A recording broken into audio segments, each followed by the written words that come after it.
Guys, it's Will here from Rosebud Mowers and mowermerch.com.au. We've had a couple of requests on how to set up our bar blade sharpening jig that we've just started selling, and so I thought I'd just do more of a comprehensive video on a setup and a rundown on how to use it. So you guys who are buying them will obviously get a package like this in the mail. Looks exactly like this. First thing you're obviously going to do is unbox it.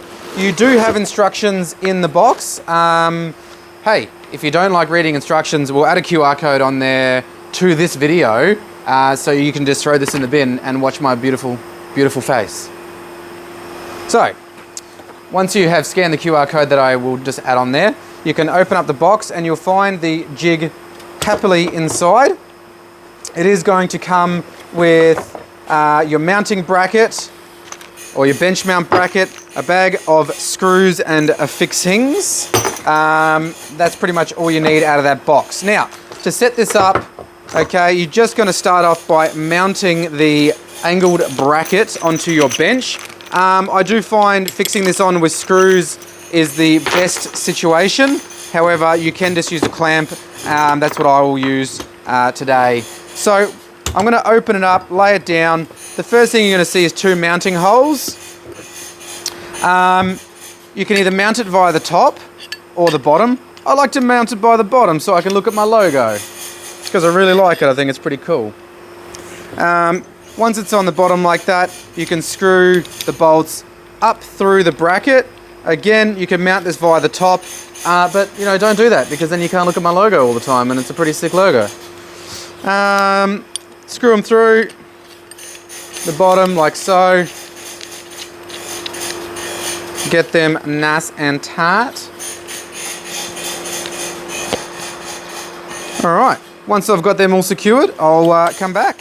Okay, so I have screwed in my angle bracket to the bottom of the blade sharpener and I've just tightened them up with an Allen key.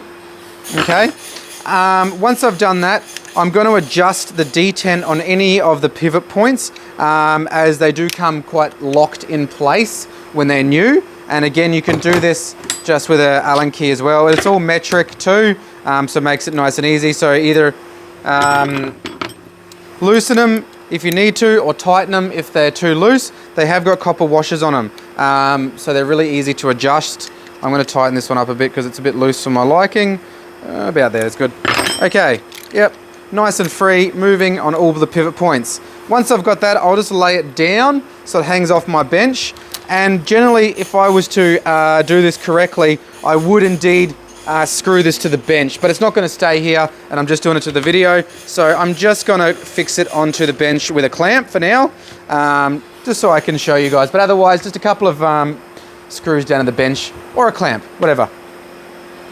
Now, you've got 4 screws on the top here, which is going to mount your blade.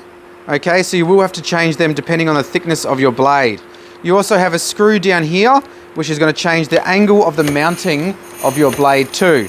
Most blades are around the 32 degrees. You also have the adjustment here, which is going to slide in or out, and that's going to be your clamping for your blade. So let's set that up first. I'm going to back these out to about there.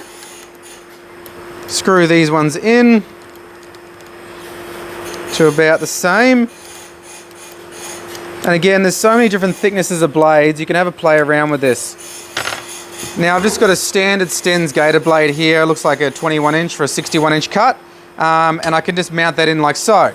So I'm going to get my angle set up. About the 32 degrees, about there. A little bit more, about there. Perfect. Tighten that up and we can see now that's fixed in place. Right. I'm going to now fix my bar blade in. I'm going to back that off. Now 3-inch blades are going to max this bad boy out. So about there, and clamp it in nice and tight, a little bit lower, about there, I reckon. Okay, so that's our blade all mounted into our jig. Now again, it's moving around a little bit because I haven't got it bolted to the bench, but it will do. I just use Makita angle grinders here in the shop, and I usually advise using about a 36 to 40 grit flappy disc if it's a bad blade. Okay, now guys are asking me what's a bad blade. This is a really bad blade, and no, you can't sharpen this. It's a Okay, so can you put a beep over that? Probably a bit inappropriate, really. This blade is too far gone for a sharpen. Okay, the jig is used best as a maintenance sharpener. So every 15, 20 hours of cutting, you would chuck a 36 or 40 grit flappy disc on it. Or if you're sharpening more regular than that, 5 to 10 hours, you can go higher grit, equals less heat in the blade and a finer sharpen. Okay, so I use a Makita angle grinder here in the shop, and you're gonna get 4 different adapters for most of the angle grinders in the industry. I haven't had any dramas so far. You're also gonna get 4 locking nuts too, which you are going to use to lock the auger onto your angle grinder. This just stops the auger from vibrating outward. Okay, so once you've popped it into your angle grinder, in where the handle would go, please use the safety lock nut because we don't want these falling out. Now, once you're all set up and ready to go, you're going to double check your angle and your bevel. So the grinding disc is going to slide into the large nut on the jig like so, and you're going to bring it up on an angle and check that the flappy disc is making a perfect contact point with the blade. You want 100% contact all the way up, and again you can adjust this in the degree of your blade holder. You can also adjust this via this clamping nut here.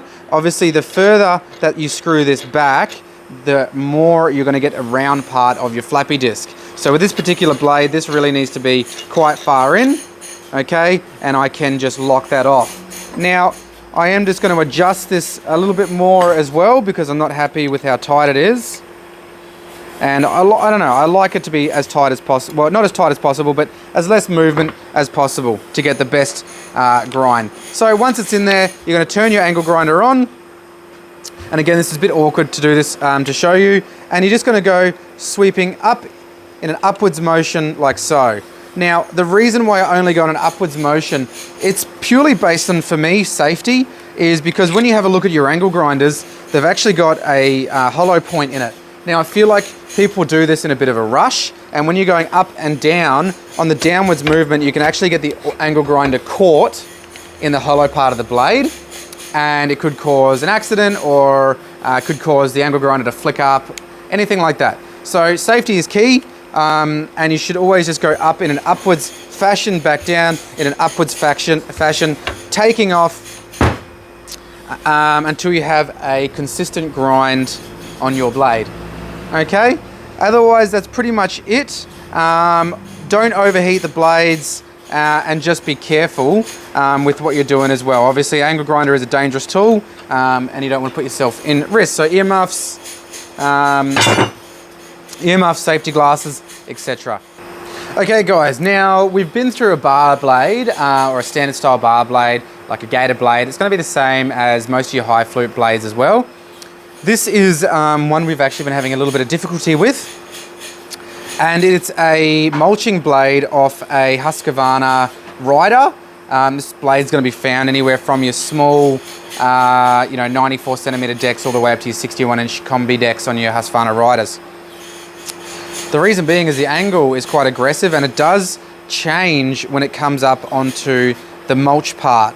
Now generally mulch blades are pretty consistent, but these ones do cause a little bit more difficulty for the jig from what I've seen. And again, the only way that I can sort of figure out, or the best way to do it, is you're just going to have to change your angle for the mulching part. So obviously get your angle set. Now this one here, I talked about this previously with the other blade. You can adjust this, and I do find with this type of blade, I do need to back this nut off to be able to get the best grind possible.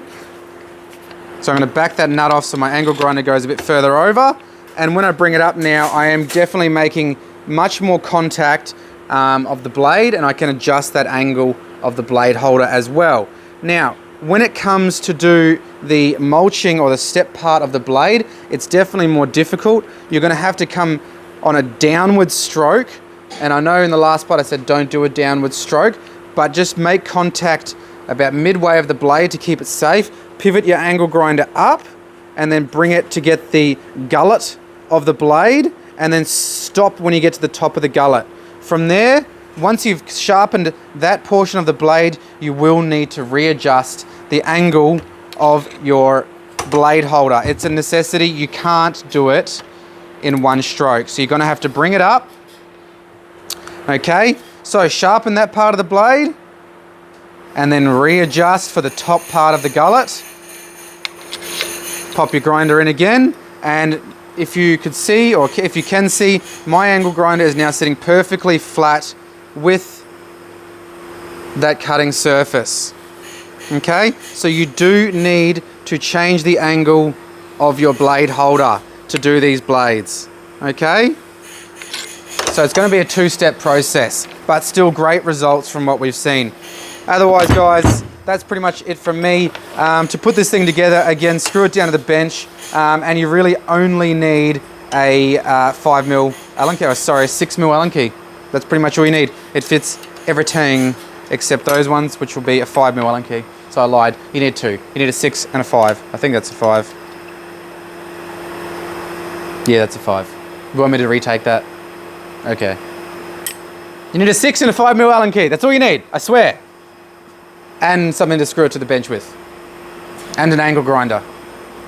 And a floppy disk. And some time. Time's important too. Alright. Have a great day, guys. I put it on the wrong side. That was stupid.